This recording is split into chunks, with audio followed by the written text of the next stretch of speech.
Hello and welcome to financialexpress.com. I'm Sushmita Pandra. Routine vaccination is a crucial part of a child's life and extremely important for their development into healthy adults. For over 2 centuries, vaccines have safely reduced the impact of diseases like polio, measles, and smallpox. A recently published report by World Health Organization and UNICEF has revealed that 25 million children last year failed to get vaccinated against diseases like diphtheria, tetanus, and pertussis. 25 million children. This figure is certainly extremely worrisome and scary. To talk about what has been the impact on Indian children and what has and how India has performed with respect to childhood immunization coverage, today we have with us Dr. Mainak Chatterjee, child immunization specialist, UNICEF India. Dr. Chatterjee, welcome to financialexpress.com. Hello, good evening. Thanks for having me. So my first question is: in the last 2 years, there has been a certain consistent decline in routine immunization. According to you, where does India stands? How India has performed with respect to this? Sure. Thanks for that question. This is something a bit interesting. As you know, the WHO UNICEF estimates of national immunization coverages, so they come out every year and they provide pretty good, reasonable estimates of immunization coverages on a country level. So, what has happened as a result of the COVID pandemic? So, a lot of routine immunization services, they were disrupted and children were missed for the DTP1 coverage, which is a marker for immunization coverage among children. So, before the pandemic in 2019, the number of these so-called missed out or the zero dose children that stood out something like 1.3 to 1.4 million in India. But in 2020, this figure alarmingly went up to 3 million zero dose children in 2020. However, in 2021, what we have seen, as per the UNIC estimates, is a reduction in the number of zero dose children. That is an upward trend in coverages.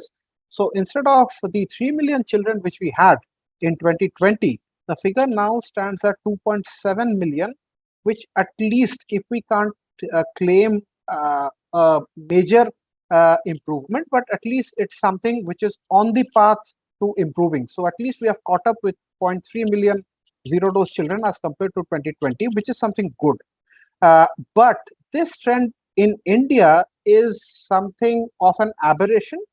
Worldwide, the actual number of zero dose children, like we had mentioned at the beginning, so that has increased when compared to 2020. So that is something which we look at pretty positively in India, and a variety of interventions have been instituted, led by the government of India. So I think that is what we are seeing, at least a stopping of this backsliding of immunization coverages among children. So, do you think that other than COVID, there are certain other factors that has influenced this? Like you said that there has been a significant improvement, but can we say that there is a possibility that there might be some underreporting as well? So the reporting part of it. So let me take your attention back to 2019. So that is the period when the National Family Health Survey, the fifth round, that was conducted. So if you look at, and this is a third-party independent survey which happens every maybe 4 to 5 years. So if we go back 10 years, that is to 2015, not 10 years, 15 years. If we go back to 2004 and 5, when the third round of the NFHS was conducted, the full immunization, that is the primary immunization of infants in the first year of life, that figure stood at something like 43%. By 2015 or 16, by the fourth round of NFHS, that jumped to 62%. Between 2015 and 2019, when the fifth round was conducted, so there was an increase from 62% to around 76%. So a 14% increase in full immunized children over a period of 4 to 5 years. So that is pretty good. And even if you take the history back to the immunization program when it started around 1985, when the Universal Immunization Program was initiated formally in India, so there has only been an upward trend in immunization coverages right up to 2019. This is when we saw a decrease in coverages. So yes, to your point, there might be or there might have been in the past and also now maybe some errors in reporting, which we grant it may happen. But in general, if you look at both the administrative reporting, which is something internal, and if you look at the evaluated coverages, which is something of a third party, and also the unique figures and estimates, which are brought out internationally by the WHO and UNICEF, all of them have shown an increasing trend. So yes, when you say errors in reporting, we might get into a debate on what is the actual figure, but definitely the trend was something right from 1985. The trend is something which has been moving upwards. So that is something which we can say confidently. There might be debates or there might be errors in the administrative reporting, granted, but trend has always been positive. That is something which we observed that dropped significantly in 2020. And that is what we postulate is due to the COVID pandemic, due to the lockdown, due to the fear among the mothers and the fathers and the caregivers of the children, that should we take them to a COVID, should we take them, sorry, not to a COVID, should we take them to a immunization center? Would they contract COVID? Would we get COVID? So that whole thing played out more in 2020, as a result of which we see this. Of course, there are other reasons. I mean, the traditional reasons for which we had missed children up to 2019, obviously they persist. So you have vulnerable populations, you have tribals, you have people in scattered areas, hard to reach areas. You have people, among the urban poor, who are the known sort of people or the population groups which make up the 1.3 million of missed children which we had in 2019. But definitely this number was exacerbated as a result of the COVID pandemic and its effects. The report has also revealed that there has been an alarming drop in the number of girls receiving HPV vaccine. So, what was the status of this vaccination in India in the last two Right. years? Right. So this is something that you are referring to from the overall worldwide estimates and the figures. So for India, as of now, India has not introduced the HPV vaccine in its national immunization program, which we refer to as the Universal Immunization Program, although it is available in the private sector for a cost. So that part is there. So when we refer to this drop, alarming drop in HPV vaccination, that is something which has happened in other countries which have the HPV vaccination in their immunization program, but those figures don't apply to India because it's not yet there in the public health program. You just mentioned that we have universal vaccination program since 1985, and there has been an upward trends. Uh, so, according to you, if we talk about, like, we have evolved a lot as a healthcare sector since independence. So, how do you see, what is your point of view that how we have evolved when we talk about vaccination, childhood vaccination on adult vaccination, how we have evolved so far, and Sure, what more needs to be done in this direction? absolutely. Thanks. That's actually a very good question. So maybe I'll take a bit of your time in explaining that. So, like I mentioned, when the Universal Immunization Program started off, it was with just basic vaccines like your diphtheria, tetanus, pertussis, the BCG vaccine for TB, tuberculosis, and subsequently the measles vaccine was added. So that continued for a long, long period of time, right up to I think it was, I believe, 2009 or 10, when the decision to introduce the pentavalent vaccine was taken in India. Now, as you recall, the pentavalent vaccine has the DTP components, that's diphtheria, pertussis, and tetanus. Along with that, it also has Haemophilus B. It also has hepatitis B. So there is protection against 5 diseases. So that was something which was introduced.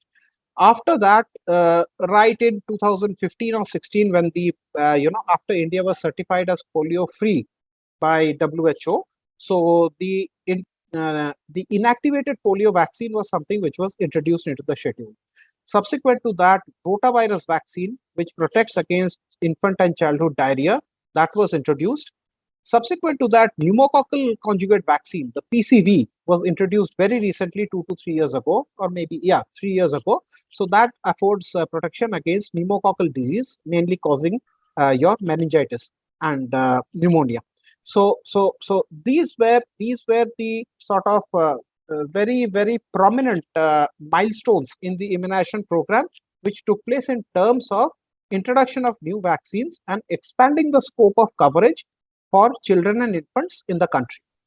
Apart from that, so as you well realize that vaccines are a very temperature sensitive product. They require a very narrow range of temperature to be maintained right from the point of manufacturing up to the point where it's administered into the arm of the beneficiaries.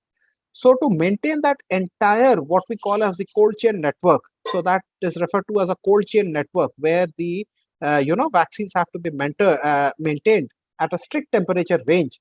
So India has also witnessed a huge dramatic improvement after maybe you can say after 2004 and 5.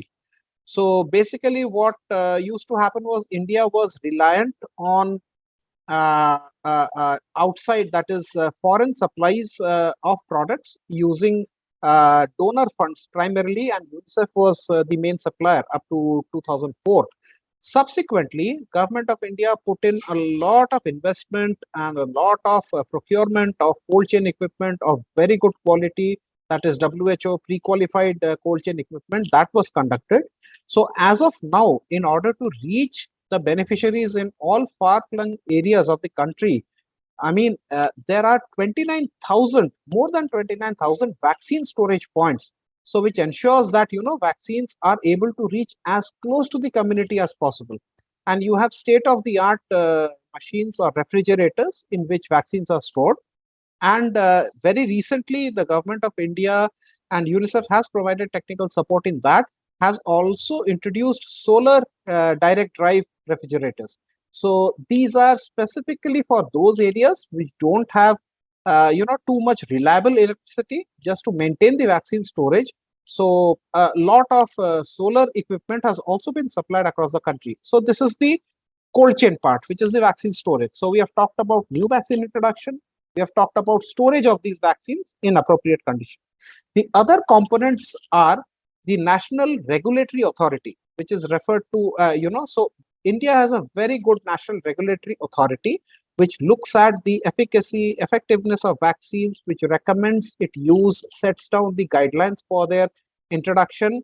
India has a very strong, a national immunization technical advisory group, which is a requirement as per WHO specifications worldwide. So they look at evidence, they look at what vaccines to introduce, they advise the government, and the government, proceeds as per their advice. So that is the policy and regulatory part of it, which has improved. The other components are that as we gradually improve in vaccination coverage from 30%, 40%, 50%, now we are at more than 75%. So now it's very imperative that not only supply of services or provision of services, but the community demand itself becomes very important, addressing any vaccine confidence issues, addressing vaccine hesitancy, building up the confidence of the community on vaccines. So those are steps which the government has taken in the recent past. UNICEF has also contributed to those activities. So that is something which is going on in a very big way across the country. And lastly, for in a vaccination program, if you have 10 children and you immunize 9, obviously one is left out, and that one keeps on adding year upon year, and you tend to build up a susceptible cohort of infants and children who are not immunized, and you can have outbreaks of diseases. So to address those missed children, so now the zero dose is something that we have started talking about in 2020, 2021. Even before that, from 2014, so the government of India had come out with the Mission Indradhanush campaigns, which were specifically directed at identifying these missed children wherever they are and ensuring that they caught up to their immunization schedule as fast as possible. So this is not something which we are doing, in 2020 or 21. This is something we have been doing since 2014. And in 2017, the modified version of this mission Indradhanush came in, which was termed the Intensified Mission Indradhanush, the IMI. The difference being that in Mission Indradhanush, it was only the health department which was leading this activity. But in Intensified Mission Indradhanush, there was a concerted effort to involve other allied departments like the Women and Child Development Department, Tribal Department, Forest Department, Urban Department, wherever the missed beneficiaries are. So a multi-sectoral approach was adopted in the IMI, and this has been going on ever since.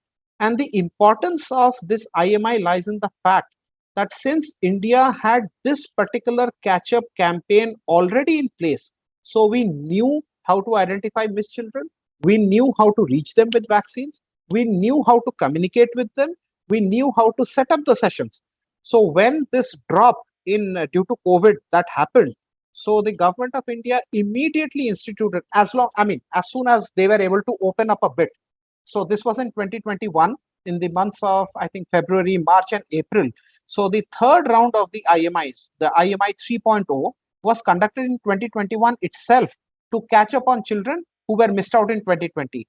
So that is one of the primary reasons why in 2020 you had 3 million zero dose children, but in 2021, because of these catch up efforts, we could at least halt or arrest the backslide and get it back to 2.7 million.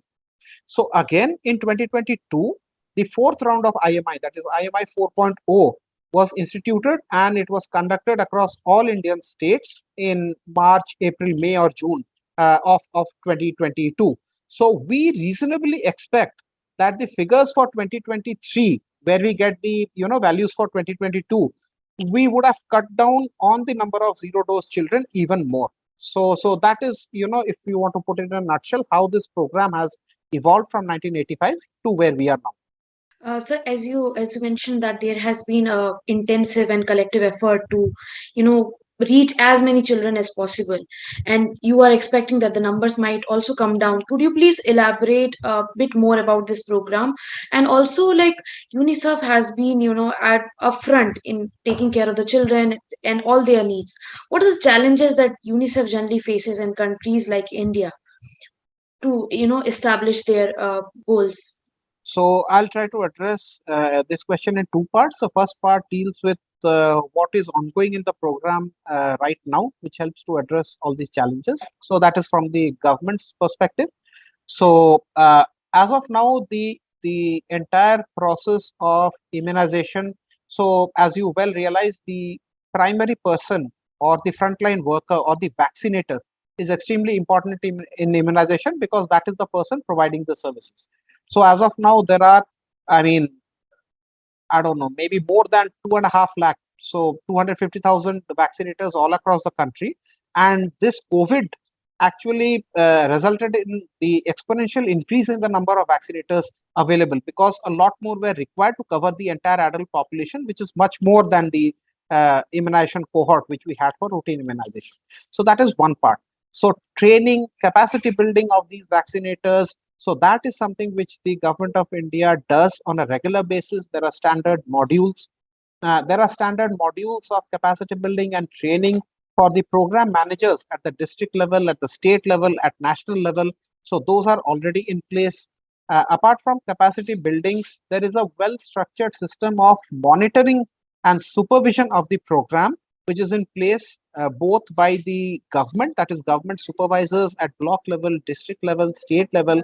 They go out into the field weekly, monthly to supervise sessions, as well as WHO, UNICEF, other partners also contribute and collaborate in this particular initiative to ensure that quality of sessions are not compromised, reach is maintained, and the quality of communication and interaction with beneficiaries at these session sites are something which are monitored. I have already talked about the cold chain network, which has been built up over decades, and now it covers more than 29,000 primary healthcare centers and community health centers across India. So that is something which has really, developed and gone ahead.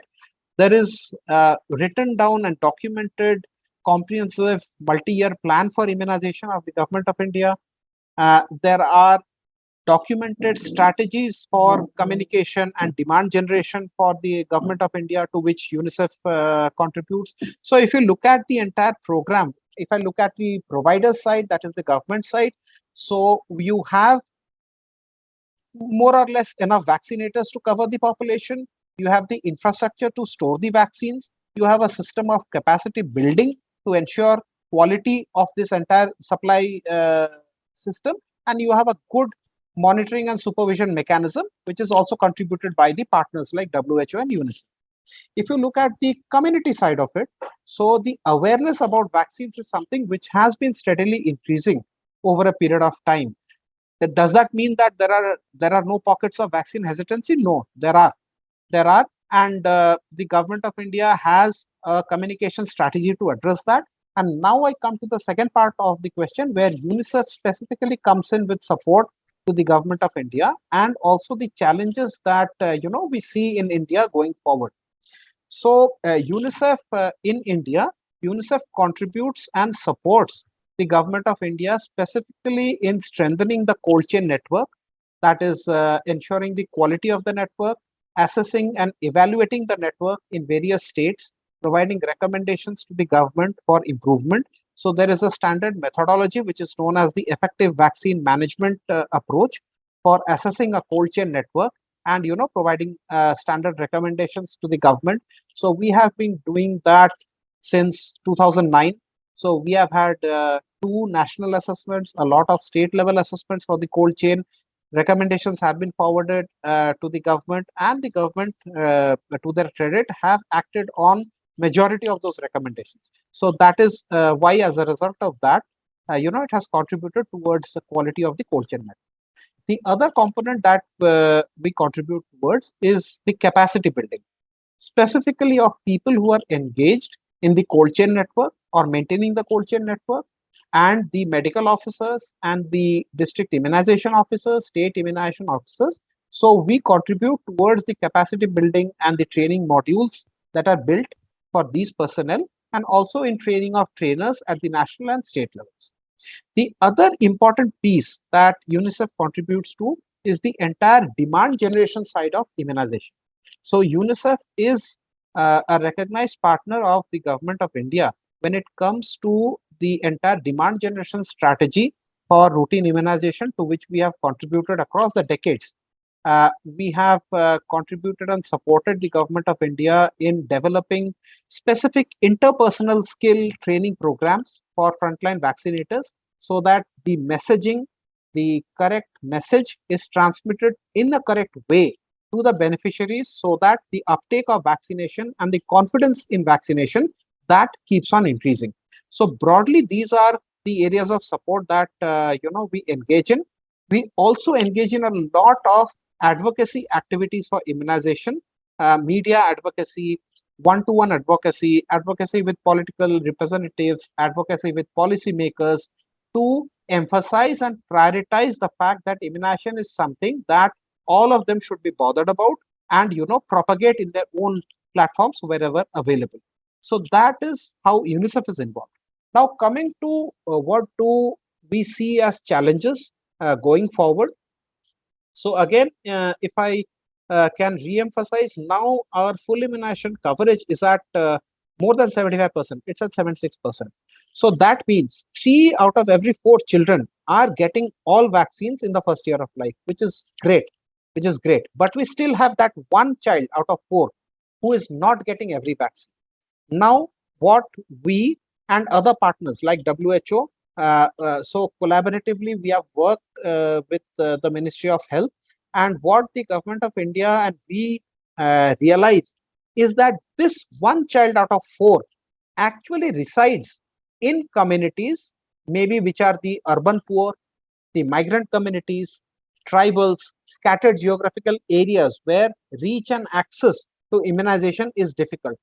So now actually we are entering a phase where uh, intensified efforts are required to reach, first of all, reach these communities, convince these communities that immunization is something which is very important for their children, and get these communities to prioritize immunization or receiving immunization as a service. So that is the primary challenge that we see. And so the way to address this challenge, which we have reiterated to the government of India, and which the government of India realizes, and also programs are coming up to address those, are planning for immunization services with the involvement of the community, so that the community is engaged in immunization services, and the community also has a ownership of immunization services, which is very critical. So those activities are something which are ongoing. The second is the reach of the immunization service. So when we refer to the vaccine storage points, the 29,000 points across the state, so expanding that network to ensure that these points are as close to the community as possible so that the reach can be enhanced. That is something which the government is also working on. And obviously the demand generation and the vaccine confidence measures that are being instituted, those are very important. And those are, since they are important, those are the primary challenges that we see. But the good thing that we observe is there is receptivity in the ministry towards these challenges, and the need to step up a level in actually enhancing vaccine confidence and the reach of vaccine. So that is very good to see, and we see positive things happening in terms of reaching out to the urban poor, reaching out to tribal populations. So there are programs in place to which UNICEF is also contributing. So these are things which are happening. But again, the pace at which they happen is something which is very important, because if we want results in maybe 2 years or 3 years, then obviously the pace and the resource and the funds that have to be pumped into immunization go up exponentially. So those are points which the government does deliberate at a very high level. There are committees which look into immunization performance, standing committees of the government, of which UNICEF, WHO are also members. So that is something which is an ongoing dialogue with the government. So, as you mentioned that there is a certain number of hesitancy, and like I mean, whenever there is a vaccine, there will always be some section of hesitant people. So also there is still, despite the advancement in science and technology, there is still a lack of awareness about why these vaccines are important. Could you please highlight what are the benefits of routine immunization and what happens when the children who are eligible for these vaccines fail to get vaccinated on time? Sure, sure, sure. That is, in fact, that lies at the heart of what we term as vaccine hesitancy or confidence. Because the primary thing that we need to keep in mind is that vaccination is an investment for the future. The benefits of vaccination will not be apparent to a mother, a father, a family, a community right at this moment. So you get a prick in the arm, the child cries, there might be a swelling, there might be a slight fever. But the realization that this, in fact, saves a lot of curative medical expenses that the family and the community has to endure if the child, for example, gets pneumonia. If the child is not vaccinated against pneumonia, the pneumococcal conjugate vaccine, that vaccine, it's been given free of cost under the universal immunization program, right? But if a child does get pneumonia, if a child does get meningitis, just imagine the thousands of rupees that have to be spent on the child's treatment, when the child is a bit older. And the vaccine could have prevented severe disease.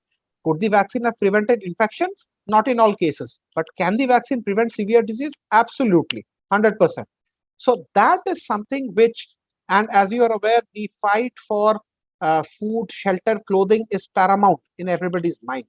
So the attempt being that vaccination or immunization or preventive and promotive healthcare is something which will bring results, but it will bring results 5 years into the future, 10 years into the future, maybe 15 years into the future, if you talk of the hepatitis vaccine. Because the hepatitis B vaccine protects against hepatitis and hepatocellular carcinoma, which can afflict an adult after 30 or 40 years of age. So those are components which contribute to the challenges which you speak of. So getting communities, beneficiaries, caregivers, fathers, mothers, getting them to realize that this act of spending one day to take the child for vaccination is probably something which will be beneficial to you maybe 5 years in the future. That is the primary challenge of the communication strategy which we are looking at. And that is the benefit that vaccination offers. So, on one hand, you have a preventive remedy, which is vaccination. On the other, you have an extremely expensive curative remedy, which is a hospital treatment. So, that is the benefit that vaccination offers a child, if I talk of it in a very broad sense. On another front, if I have 100 children in a community, and if I manage to get 90 or 95% of those children immunized, then the remaining 5% also don't get the disease because of a concept known as herd immunity. So because of herd immunity, the infectious viruses don't have a place to reside in the human body within that community of those 100 children. And so what happens? There are no outbreaks. If there are no outbreaks, the chances of infant mortality, child mortality also goes down. So vaccines benefit in a lot of ways. Primarily would be the protection of the self, maybe a year from now, 2 years from now, 5 years from now. So protection into the future. That is what the vaccine protects you against. Then protection of the community in general. So in a community which has high vaccination coverage, you won't find outbreaks of measles. You might find an individual case of measles, but it won't be severe. You won't find an outbreak of measles, so that community is protected. And the most important part, the expense which you would have for curative therapy in a hospital, you cut down on that expense because of immunization. So these are the top three sort of benefits which vaccination provides the individual child and the community at large. So at the moment we have 13 vaccines under universal vaccination program. 13, I guess. We have 12. So that would be tuberculosis, that is BCG for Okay, tuberculosis, okay. Penta for the 5 diseases, PCV for the pneumococcal, IPV and OPV for polio, MR for measles and rubella, and there is a limited administration of Japanese encephalitis vaccine in endemic districts. So that is the entire bouquet of vaccines that we have. So, like, we have 12 vaccinations in our vaccination program. According to you, what more, like, I guess it would be a bit far-fetched, but like, what more vaccines can we expect in this universal vaccination program, or should be, according to you, included in the vaccination program in the coming years? Sure, sure. Very good question. So, what happens is typically you would see whenever a new vaccine is launched, the private sector takes it up usually first. So, you have had things like vaccines like hepatitis A vaccines, HPV vaccine, which are already available in the private sector. But the decision to introduce something in the public health sector actually depends on the burden of disease that the vaccine protects against. What are its financial implications? Can the country sustain an introduction for a long period of time? And what is the capacity of the system to deliver the vaccine, to store the vaccine? So these are top 3 or 4 points which must be considered. Now, as we have seen from 2010-11, there has been a real acceleration in the introduction of vaccines, and that trend, I suspect, would also move forward from what we know from discussions. So I think the hepatitis, sorry, the HPV vaccine is something the discussion is ongoing. We are not sure about, I mean, externally, we are external to the government, so we are not sure about when, how, where. So these are something which are privy to the government. But from what we understand, HPV is something that the government is closely looking at least evaluating whether to introduce or not introduce. So that is something. The typhoid vaccine in certain areas which have a high sort of endemicity and prevalence of typhoid, that is also something I think the government is seriously considering from whatever we know from discussions with the government. So I think these are something that we could look forward to in the coming years and see whether they are being introduced. And obviously, if you look at the medical technologies and the R&D which is happening all across the globe, so it's fantastic. I mean, new vaccines, research on new vaccines are happening every day. And as you realize from this COVID pandemic and the COVID vaccines that we have been able to push out from India and the manufacturing capacity that India has. So, as soon as a vaccine gets its certification and manufacturing is up to speed, I don't see a major sort of bottleneck in actually producing any of these newer vaccines in India and introducing them into the public health system. But again, these are the various technological, operational, financial constraints are something that the National Immunization Technical Advisory Group, which they deliberate, they recommend to the Government of India. The Government of India also has other statutory bodies which look at these decisions, and then of course the decision to introduce comes. But to summarily answer your questions, I think these two vaccines are something which are seriously being considered. We still don't know about when, where, and how of these, but definitely these are under consideration. As you mentioned that we have, like, India is doing a lot of things with, if we talk about research and development segment, and in the recent years there has been a lot of contribution from our domestic vaccine makers. So now we have seen recent reports that a lot of vaccine makers, like be it Serum, Bharat Biotech, they are working on so many vaccines. So how do you see that? Do you think that we can be also become self-reliant in vaccine making and immunization also? How do you look at this? Right. So I think this is a good point for your viewers to know that we are actually self-reliant. So whatever vaccines that we have under the Universal Immunization Program in India, they are all made in India, made for India. So in that sense, there is no more importation of vaccines from any foreign manufacturers. So whatever vaccines there are in the public health program, in the government program, they are entirely Indian vaccines. So on that front, we had reached self-reliance quite a few years back. And in fact, it might interest you to know that in fact India is a major contributor to the export of vaccines, not only the COVID vaccines, which have had a lot of coverage in the recent past, which have been exported to a lot of countries under the initiative of the government of India, but other routine vaccines as well. India is a major supplier to the entire worldwide immunization campaign, which is or the program, the public health program on immunization, which is maintained all across the world. So India is a major contributor of vaccines to that public health program. So in that sense, we are self-reliant as far as vaccines are concerned. So I think that is only going to go from strength to strength as we move into the future. So you mentioned throughout our conversation that there has been a lot of efforts from the government sides and from various stakeholders, including UNICEF and WHO.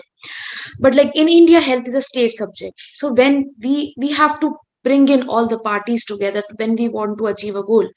So do you see that there is a possibility that not possibility, they do you think that this tends to pose a challenge in speed up our progress and speed up our goal of achieving various healthcare goals? Interesting question.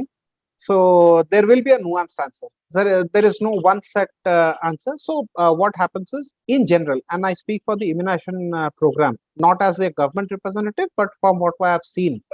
So in general, the government and as you may realize, the procurement of vaccines, the procurement and supply of the cold chain equipment is something which is a central function. So which is done by the center, which is supplied to the states as per demand and requirement. So that is one part of the immunization program. The other part that you are referring to is the state component, where the vaccinators are arranged by the states. So that is something which is taken up by the states. The place where the vaccination is conducted, that is something which the state decides.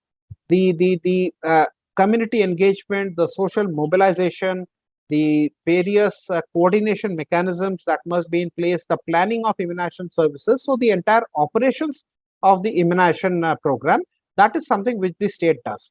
So as of now, I think we have been very fortunate in the sense that immunization is pretty much equally and uniformly acknowledged as a critical public health intervention by each and every state. I don't think there is any state which has any compunctions of adopting immunization or having any government level sort of bottleneck or barrier in immunization services. So that has never happened. So this is a very happy state of affairs that we are in, where the union government or the central government takes care of certain components of the supply components of immunization. The state takes care of the operational components. Funding for these are partially provided through the central government through the National Health Mission, the program implementation plan. State contributes a significant portion of the budget, and the operations go on. Now, as far as the coordination is concerned, so if we look at the Ministry of Health, that is the central sort of institution of the government of India, which is responsible for drawing up advisory guidelines for the states. So again, to reiterate and re-emphasize the point, these are advisory guidelines. These are not binding guidelines. That is issued to the states. The states analyze these guidelines, modify and adapt them to their local conditions. So it is impossible for a central government sitting at Delhi to actually know what should be the guideline in maybe a far-flung area in the northeast, maybe in Nagaland, maybe in Kerala, maybe in Jammu Kashmir, maybe in a desert area in Rajasthan. It's impossible. It's not possible. So what happens is advisories and broad directives are suggested to the states. The states apply their own mind. The states adapt these directives and to suit their local conditions, and those are implemented at the ground level as per the understanding and the feasibility at the state and district level. So that is how the immunization program proceeds, and as of now, touch wood, it has been going on pretty well, and the coordination between center and states is very, very nice, at least for the immunization program. That much I can say that I've observed. So, as you mentioned that we have been at it, and we have prioritized that so that we can get the next year's numbers up. We can see a dip in the next year's numbers. So, what are your plans in the coming months or coming years with respect to immunization? And according to you, what are the key areas that we need to work on to improve the situation and for the children and the healthcare in general uh, for India? Sure. So I'll start off with the narrower part of the question, which is going forward, what do we see as the major interventions that we must do as a country? So for immunization, it's a pretty simple program. You have to find where the children are, you have to reach them with services, and you have to ensure that the caregiver, that is the mother, father of the child, actually agrees to get the child immunized. If you think of it, it's a very simple program. That is how it is. So reaching the child means you have to have a good micro plan. That is, you must know every village, every habitation, everywhere that there is a population or a community. Then reaching the child, your vaccines must be stored as close to the community as possible, and there must be a system of organizing a regular system of outreach immunization within the communities. Vaccines have to be transported, vaccinator has to go, the community has to come and take the vaccine at that particular site. And then the critical part is, for the community to come, they must be motivated to receive the vaccines. So the good part is, 3 out of every 4 children, the parents of 3 out of every 4 children, they are motivated because they have received full immunization. So the challenge, as I've said before, remains with that one child in out of 4, for which we have to build the motivation, reach with the vaccines, and ensure that once we have reached, their families and communities are motivated enough to seek out that service and take that service. So this is in a very broad sense. Now going forward, what we anticipate, so the government of India partners like UNICEF, WHO, other partners, they have already started work on targeted identification of where these missed children are, that is urban poor communities, tribal communities, scattered geographical, hard to reach areas. Work has started at state level, at district level. Then reaching these communities with supplies, which is the easy part because the supplies are present close to the communities. And the major component that, to answer your question going forward, not only immunization, but health services in general, what we feel is required is the community must have a sense of ownership of their own health. So the fact that take the case, my case or your case. So unless I am convinced that I require this preventive service and I seek out this service, then the fact that this service is present close to my house actually doesn't make a difference because I am not motivated to go out and take that service. That is the long term challenge that I see going forward, and all of us working towards it. How can we prioritize not only immunization? I'm not talking from a narrow sense, but how can we prioritize preventive and promotive health so that there is less requirement of curative expensive treatment later on? That is what I see is the major public health challenge going forward. So the entire primary healthcare approach, which looks at affordable care at near close to the community and which is acceptable to the community and accepted by the community. So that approach, the primary healthcare approach, which means in layman's terms, what it means is the community doesn't have to go to a district hospital, to a medical college to access those services. The community actually accepts and willingly comes forward and participates in seeking services from primary healthcare centers, from community healthcare centers, from urban primary healthcare centers, from places of healthcare close to their home. That is when we prevent delays in preventive care, we prevent delays in curative care, and actually ensure that things do not go out of hand as far as the health status of the population is concerned. So that is the long term challenge that we see going forward. And definitely we have to gear up for it. In some sense, the government is gearing up. If you look at the entire health and wellness center concept, so that is something which takes forward this primary healthcare concept from the government's end. All partners, including UNICEF, including WHO, they are very active participants in this entire drive and initiative which is happening. And sort of they will be there, and we will be there with the government on this to ensure that the sustainable development goals, especially the ones related to health, which we have to achieve by 2030. So that is a long-term commitment that we have to support the government to reach those SDGs. So, one last question. Sure. We have significantly, improved in this latest figures, but like still 2.7 million is also a large figure. Is it Absolutely. too early to say that this can this be called a child health crisis? Is it too early to say? No, I would not think so. I think it's a crisis. So even for a period of 1 year, a child missing out on any one vaccine, that is a problem going forward because unless we catch hold of that child again within a defined period of time and ensure that he or she catches up with the normal immunization schedule, definitely that increases the susceptibility of that child to life threatening illness. It increases the susceptibility of the community to outbreaks of vaccine preventable diseases. So, definitely, I think we can and we should call it a crisis, but this is a crisis which is recognized by the nation and steps are being taken to tackle this crisis. And the initial, very um, small but significant impact that we have seen is a drop of zero dose children from the 3 million figure in 2020 to 2.7, which is very good and which is contrary to the trend all over the world. So there have been very few countries which have been able to reverse this trend.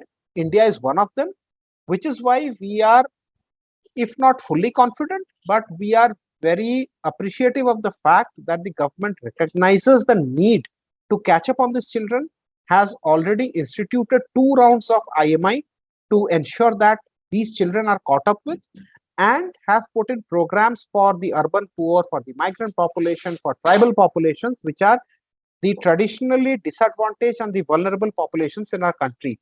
So it is with the sense of, so yes, to answer your question, it is a crisis, but we look at this crisis with a sense of optimism because things are already running and, on the ground from the government of India. Anything else that you would like to add, sir? Oh, yeah. I mean, there's only one message which I give everywhere: get your child vaccinated. Nothing to worry about vaccines, entirely safe. The thing that you hear about vaccines, that maybe this side effect, maybe that side effect, yes, is there side effect? Yes, there are side effects. But what are those side effects? They are very minor side effects. A bit of fever, Bit of pain in the arm, just rub some ice. The child will get over it. The child will cry for a few hours. What's that? Against, lifelong protection against uh, major disease. So that is the message that I would like to give through you. Don't be afraid of vaccinations. Take up vaccinations, even if it means missing out on one day of work. Take that time. It is worth it. So yeah, that's it. Thank you so much, sir. Thank you for joining us. It was really great and very informative and very insightful. Thank you so much. Thank you so much for having me on the show. Thanks.